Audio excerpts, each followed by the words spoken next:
STV பக்தி channel நேயர்களுக்கு திருவத்தியன உற்சவம் என்று சொல்லக்கூடிய வைகுண்ட ஏகாதசி பெருவிழா ஸ்ரீரங்கத்திலே மிக விமரிசையாக வருடா வருடம் நடந்து கொண்டு வருகிறது.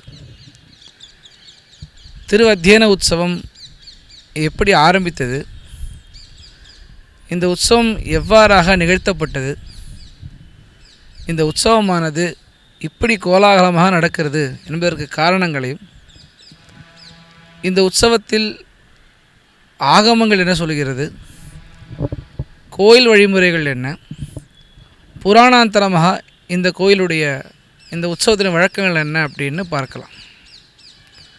அதாவது கார்த்திகையில் கார்த்திகை சொல்லக்கூடிய திருமங்கை ஆழ்வார் கலியன் என்று சொல்லக்கூடிய திருமங்கை ஆழ்வாருடைய திருநட்சத்திரம் அன்றைக்கு நம்பெருமாள் திருவோலக்கத்தில் எழுந்துள்ளிருக்கிறார். திருநெடுந்தாண்டகம் என்று சொல்லக்கூடிய மிக உயர்ந்த பாசுரத்தை பகவான் முன்னே திருமங்கை ஆழ்வார் பாடின்னு இருக்கார்.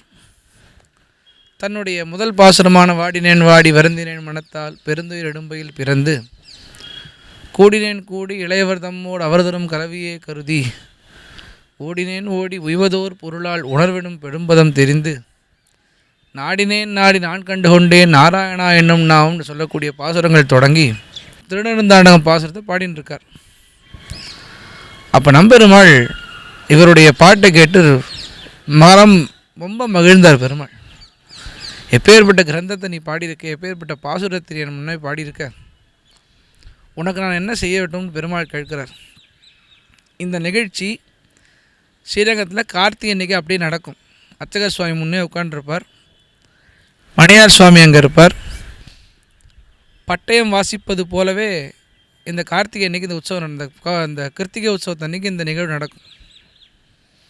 அப்போ திருமங்கையாழ்வார் கேட்கிறார், நம்மாழ்வாருடைய ஸ்ரீசூக்திகளை கொண்டு ஒரு உற்சவத்தை நாம் நடத்த வேண்டும், அதற்கு நீங்கள் ஒரு உபாயமாக கொண்டு இந்த உற்சவத்தை நடத்தணும் அப்படின்னு சொல்கிறார்.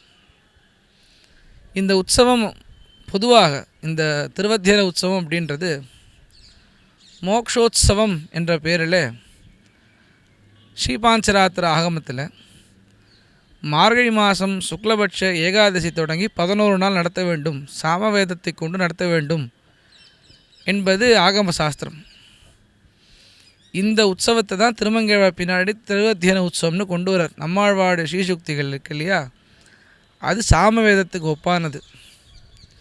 இந்த சாமவேதத்துக்கு ஒப்பான இந்த நம்மாழ்வாடு ஸ்ரீசுக்திகளை கொண்டு ஒரு உற்சவத்தை நடத்த வேண்டும் என்று பெருமாளிடத்தில் பிரார்த்திக்க நம்பெருமாள் ரொம்ப மனம் மகிழ்ந்து சொல்கிறார், நான் இங்கே சிம்மாசனத்தில் அமர்ந்திருக்கிறேன், முத்துப்பாண்டியன் பந்தல் கீழே அமர்ந்திருக்கிறேன்.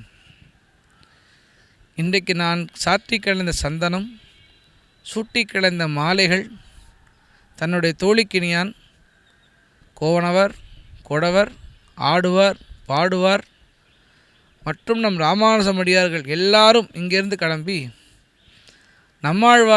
நம்மாழ்வார்க்கின்ற ஆழ்வார் திருநகரிக்கு சென்று நாம் எழுதும் இந்த பட்டயத்தை கொடுத்து நம்மாழ்வாரை ஸ்ரீரங்கத்துக்கு அழைத்து கொண்டு வந்து இந்த உற்சவத்தை நீர் நடத்தும் என்று சொல்ல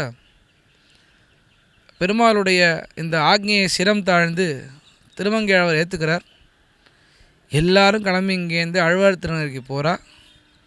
அங்கிருந்து நம்மாழ்வாரை இப்போ இருக்கிற நம்மாழ்வாரை அழைச்சிட்டு வந்து இந்த உற்சவத்தை 11 நாள் நடத்தி நம்மாழ்வார் மோட்சத்தோடு இந்த உற்சவமானது பூர்த்தியாகுது.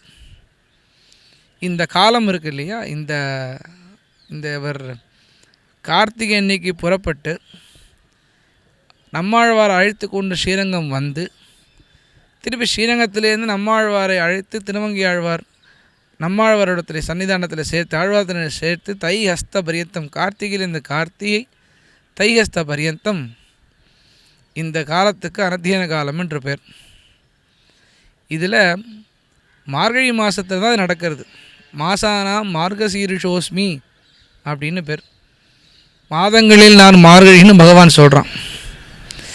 இந்த மார்கழி மாதத்தில் ஏன் நடக்க வேண்டும் என்பது அடுத்த சரித்திரமாக பார்க்கலாம்.